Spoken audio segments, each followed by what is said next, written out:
Hi friends, welcome to my channel. এবার 2026-এর বিধানসভা vote পুরো চক্রবুদ্ধির মতো প্রতিস্থাপন করা হয়েছে বা চক্রবুদ্ধির মতো তৈরি করা হচ্ছে। কেন চক্রবুদ্ধ? কেন চক্রবুদ্ধ এই টার্মটা যেন আমাদের কাছে খুব চেনা চেনা মনে হচ্ছে। হ্যাঁ, ঠিক তাই। আসুন তাহলে চক্রবুদ্ধ কেন বলছি, কি কি পদ্ধতিতে এই চক্রবুদ্ধ বানানো হয়েছে তার আমরা সমুচিত জ্ঞান লাভ করি এই ভিডিওর মধ্য দিয়ে। তাই ভিডিওটা স্কিপ না করে পুরোটা শুনুন। যারা ভোট কর্মী তাদের কাছে এটা অত্যন্ত গুরুত্বপূর্ণ। তবে তার আগে অবশ্যই আপনার কাছে রিকোয়েস্ট করব, দয়া করে আপনারা আমার চ্যানেলটা সাবস্ক্রাইব করবেন, লাইক করবেন, কমেন্ট করবেন এবং ভালো লাগলে শেয়ার করবেন। আমরা সবাই জানি চক্রবুদ্ধ প্রথম এই টার্মটা আমরা শুনেছিলাম মহাভারতে। এই চক্রবুদ্ধ কে করেছিলেন? না, মহাভারতে করেছিলেন কৌরব সেনাপতি দ্রোণাচার্য, যিনি অত্যন্ত সূক্ষ্ম বুদ্ধি খাটিয়ে এই চক্রবুদ্ধ স্থাপন করেছিলেন। এবং চক্রবুদ্ধের কথা কে কে জানতেন? চারজন জানতেন। একটা হচ্ছে কৃষ্ণ, একটা কৃষ্ণর ছেলে প্রদ্যুম্ন, একটা অর্জুন, এই তিনজন জানতেন। আর 4 নম্বর জানতেন অভিমন্যু। তিনি শুধু চক্রবুদ্ধে ঢুকার পথ জানতেন, কিন্তু চক্রবুদ্ধ থেকে বেরিয়ে আসার পথ জানতেন না। বেশ, এবং জানি সেই চক্রবুদ্ধে মহাভারতের 7টা স্তর ছিল, 7 লেয়ার্স ওয়ার দেয়ার। একই রকমভাবে 2026 বিধানসভা ভোট পশ্চিমবঙ্গে আমাদের মহাভারতে যেমন ছিল দ্রোণাচার্য, তেমন আমাদের চিফ ইলেকশন যিনি আছেন কমিশনার গণেশ কুমার মহোদয় একেবারে পুরোপুরি দ্রোণাচার্যের ভূমিকা পালন করছেন। দ্রোণাচার্যের মতো চক্রবুদ্ধ স্থাপন করেছেন, যাতে কিনা একজনও চুপিসারে ভোট চুরি করতে না পারে। আসুন তাহলে সেই 7টা লেয়ার তিনি কীভাবে তৈরি করেছেন আমরা পুঙ্খানুপুঙ্খ জ্ঞান লাভ করি। প্রথম লেয়ারে থাকবে এফএসটি। এফএসটি মানে flying squad team. Flying squad টিমের কাজ কি? ধরুন রামপুর কোনো একটা জায়গা, রামপুরে কোনো একটা মোড়ের নাম আছে, ধরুন সিনেমা হল মোড়। সেই সিনেমা হল মোড় থেকে একটা অভিযোগ এলো যে ওখানে কিছু ভোটারকে আসতে দেওয়া হচ্ছে না, ওই পাশ থেকে কোনো ভোটারকে আসতে দেওয়া হচ্ছে না, ওই রাস্তাটাকে সিল করে দেওয়া হয়েছে। সঙ্গে সঙ্গে এফএসটি বা ফ্লাইং স্কোয়াড টিম ওখানে পৌঁছে যাবে, পৌঁছে এই রিপোর্টটা নথিভুক্ত করবে, প্রথম লেয়ার। এবং সঙ্গে সঙ্গে সে এই খবরটা পৌঁছে দেবে দ্বিতীয় লেয়ার, অর্থাৎ যিনি আছেন কিউআরটি। কিউআরটি মানে কুইক রেসপন্স টিম। কিউআরটির দয়া মায়া সহানুভূতি খুব কম, কারণ তাদের নাম হচ্ছে কুইক রেসপন্স টিম। তাদের কাজ যে কোনোভাবে ওই সমস্যাকে খালি করা। তার জন্য তারা 6 ফুট লাঠি, 5 ফুট লাঠি, এমনকি তারা গুলি করারও তাদের পারমিশন আছে, কারণ তাদের নাম হচ্ছে কুইক রেসপন্স টিম। তারা খুব দ্রুত কাজ করবে, অর্থাৎ র্যাপিড অ্যাকশন ফোর্সের উপরেও কিউআরটি। বেশ, যেই মুহূর্তে কিউআরটি, তাহলে সেকেন্ড লেয়ারে কাজ শেষ। তার মানে ওই রামপুরের ওই সিনেমা হলের মোড়টা ক্লিয়ার হয়ে গেল। এবার 3 নম্বর লেয়ার। 3 নম্বর লেয়ার হচ্ছে এসএসটি, স্ট্যাটিক সার্ভিল্যান্স টিম। এদের কাজ কি? না, বারবার অভিযোগ আসে যে বুথের সামনে অনেক ক্যাম্প হয়, রাজনৈতিক ক্যাম্প হয়, যে ক্যাম্পে খাবার এবং মদের বিনিময়ে ভোট কেনা হয়। নানা রকম ড্রাগস কিংবা মদ বলতে পারি, বা বিভিন্ন ব্রাইবস, ঘুষের মধ্য দিয়ে এই সমস্ত ভোট কেনা বেচা হয়। তো এসএসটি, স্ট্যাটিক সার্ভিল্যান্স টিম, তাদের কাজ হচ্ছে ওইগুলোকে নজরদারি করা, কোথায় কোন ভোটারকে প্রভাবিত করা হচ্ছে, কোন ভোটারকে ইনস্টিগেট করা হচ্ছে, ইন্সপায়ার করা হচ্ছে, তার কাজ হচ্ছে এসএসটি। তৃতীয় লেয়ারের কাজ শেষ। এবার চতুর্থ লেয়ার যখন ভোটিং যে ক্যাম্পাস, সেই ভোটিং ক্যাম্পাসের প্রথমেই থাকবে সিপিএম ফোর্স। সিপিএম ফোর্স মানে সেন্ট্রাল প্যারামিলিটারি ফোর্স। ভাই, রাজ্য পুলিশের এখানে কোনো গল্প নেই, রাজ্য পুলিশকে এখানে স্থান দেওয়া হবে না। CPM force, central paramilitary force, যাদের বুকে থাকবে ক্যামেরা।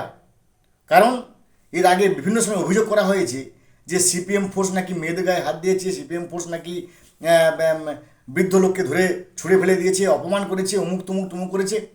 তার জন্য সত্য ঠিক না ভুল, সিপিএম ফোর্সের এখানে তার জামাতে ক্যামেরা লাগানো থাকবে এবং সব কিছু সেই ক্যামেরা বন্দি হবে যে ঘটনাটা কী হচ্ছে। সিপিএম ফোর্স 4 নম্বর লেয়ারে কাজ শেষ। এবার 5 নম্বর লেয়ার হচ্ছে বাইরে হচ্ছে ওয়েবকাস্টিং, আউটপুট ওয়েবকাস্টিং ক্যামেরা। অর্থাৎ যেই মুহূর্তে ভোটিং ক্যাম্পাসের ভিতরে ঢুকলো 4 নম্বর লেয়ারে কাজ শেষ। এবার 5 নম্বর লেয়ারে কাজ হচ্ছে output webcasting camera. Webcasting camera সে মানে সাধারণ ক্যামেরার থেকে অনেক গুণ ক্ষমতা বেশি। তার হচ্ছে হাই ডেফিনেশন, হাই রেজলিউশন, যে খুব সহজেই আইডেন্টিফাই করবে যে ওই ক্যাম্পাসের মধ্যে ভোটিং লাইনে কোনো কিছু রেস্টলেস কন্ডিশন হচ্ছে কি না, কোনো বুথ জ্যাম করার মতো পরিস্থিতি হচ্ছে কি না, কোনো ভোটারকে প্রভাবিত করে সেখান থেকে দাঁড়িয়ে দেওয়া হচ্ছে কি না, বা কোনো কিছু ইচ্ছাকৃতভাবে লাইন জ্যাম করা হচ্ছে কি না। যদি হয় সঙ্গে সঙ্গে সে সিগন্যাল পাঠাবে সেন্ট্রাল কন্ট্রোল রুমে। সেন্ট্রাল কন্ট্রোল রুমে যে ওই বুথের যে অ্যাসাইন্ড, আমরা জানি যে সেন্ট্রাল কন্ট্রোল রুমে বসে আছে মাইক্রো অবজারভাররা। সেখানে 72টা জায়ান্ট স্ক্রিন থাকবে। 72টা জায়ান্ট স্ক্রিনে একসঙ্গে 500টা বুথের নজরবন্দি হবে। অ্যাট এ টাইম 500 বুথে সেখানে নজরদারি হবে। যেই মুহূর্তে এই ঘটনা ঘটবে সঙ্গে সঙ্গে ধরুন 111 নম্বর বুথে এই ধরনের ঘটনা ঘটছে, সঙ্গে সঙ্গে সেখানে ওই স্ক্রিনটাতে একটা রেড ত্রিভুজের চিহ্ন এসে যাবে, এবং ওই রেড ত্রিভুজে ক্লিক করা মাত্রই ওইখানে প্রিজাইডিং অফিসারের নম্বর ভেসে উঠবে, এবং সঙ্গে সঙ্গে ইন নো টাইম প্রিজাইডিং অফিসারকে ফোন করা হবে যে ওখানে বুথের বাইরে একটা বুথ জ্যাম বা এই ধরনের একটা পরিস্থিতি সৃষ্টি করা হচ্ছে, দয়া করে আপনি করুন। যদি আপনি ব্যবস্থা না নেন সঙ্গে সঙ্গে you will be show-caused or you will be chargesheeted, এটা মনে রাখতে হবে। 5 নম্বরের লেয়ারে কাজ শেষ। এবার 6 নম্বর লেয়ার হচ্ছে বুথের সামনে থাকবে সিএপিএফ। সিএপিএফ মানে সেন্ট্রাল আর্মড প্যারামিলিটারি ফোর্স। আগেটা ছিল সিপিএম ফোর্স, এটা হচ্ছে সিএপিএফ। তো এই সেন্ট্রাল আর্মড প্যারামিলিটারি ফোর্সের কাজ হচ্ছে একেবারে নজরদারি করা, তার মধ্যে কোনো কিছু এমন কিছু আছে কিনা যেগুলো বিস্ফোরক, এক্সপ্লোশন বা কোনো বুথের ক্যাম্পাসের কম্পাউন্ডের ভেতরে এমন একটা কোনো বিস্ফোরণ সৃষ্টি করতে পারবে কিনা, এমন কোনো ঘটনা আছে কিনা। ধরুন লাইটার, দেশলাই, উমুক তুমুক আপনি নিয়ে ঢুকছেন, মোবাইল নিয়ে ঢুকছেন, তার সেগুলোকে সম্পূর্ণ ডিটেক্ট করে প্রিজাইডিং অফিসার কাজ পর্যন্ত পৌঁছে দেবে বা বিএলও কাজ পর্যন্ত পৌঁছে দেবেন এই সিএপিএ। 6 নম্বরের লেয়ারে কাজ শেষ। এবার 7 নম্বর লেয়ার, যেটা অত্যন্ত স্ট্রিক্ট, বুথের ভেতর আছে ইনপুট ওয়েবকাস্টিং ক্যামেরা, যেটা সব সময় চলছে, যেটা 24 ঘন্টা, অর্থাৎ ওই ভোটের T-1 ডে যেই মুহূর্তে পোলিং স্টাফরা এলো সেখান থেকে একবারে ভোট শেষ না হওয়া পর্যন্ত ব্যালট বক্স বা সিইউ, বিইউ, ভিভিপ্যাট না নিয়ে পর্যন্ত কিন্তু ওই ক্যামেরা ওখানে কাজ করবে, এবং তারপর ওটাকে খুলে নিয়ে গিয়ে একটা রিজার্ভ রাখা হবে। তো সে তার কাজ কি না, তার কাজ হচ্ছে আমাদের উপর, যারা আমরা প্রিজাইডিং অফিসার, আমাদের উপর একটা নিয়ম থাকে যে বুথের মধ্যে 10 জন থাকতে পারে ম্যাক্সিমাম। 10 জন কারা না, পোলিং স্টাফ 4 জন বা 5 জন, এরিয়া ভিত্তিক হতে পারে।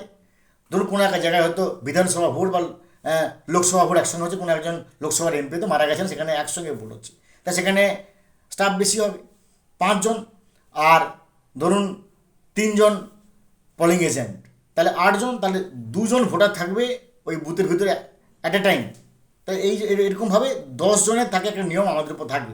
যেই মুহূর্তে 11 নম্বর হয়ে যাবে, যেই মুহূর্তে 11 জন ওই বুথের মধ্যে দেখা যাবে, সঙ্গে সঙ্গে ওয়েবকাস্টিং ক্যামেরা, যে ইনপুট ওয়েবকাস্টিং ক্যামেরা, সঙ্গে সঙ্গে সিগন্যাল পাঠাবে সেন্ট্রাল যে কন্ট্রোল রুমে। সেখানে সেই একই রকমভাবে লাল ত্রিভুজ আঁকা হয়ে যাবে, এবং তার উপরে ক্লিক করার সঙ্গে সঙ্গে প্রিজাইডিং অফিসার নাম্বার ভেসে উঠবে, এবং সঙ্গে সঙ্গে পিআরকে ফোন করা হবে যে এখানে বুথের ভিতর গ্যাদারিং হচ্ছে, দয়া করে আপনি 10 জন ডেকে বাইরে বের করে দেন।